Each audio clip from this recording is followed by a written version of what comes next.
Y si tú fueras un animal del bosque, ¿Sí? ¿cuál te gustaría ser?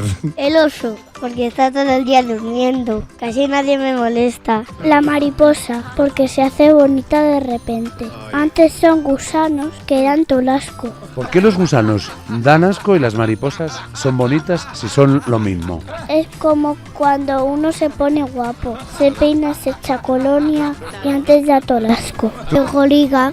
Quiero ser un goriga que se da el pecho. ¡Ah, un gorila!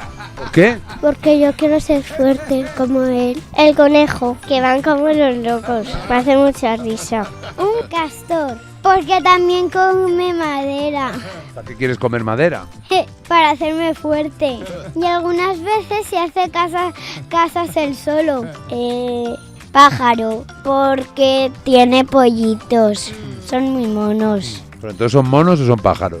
Son pajaritos. Pero si me has dicho que son monos. Que es una manera de hablar. Un elefante, que me puedo luchar yo solo. Con la trompa. Un cerdo.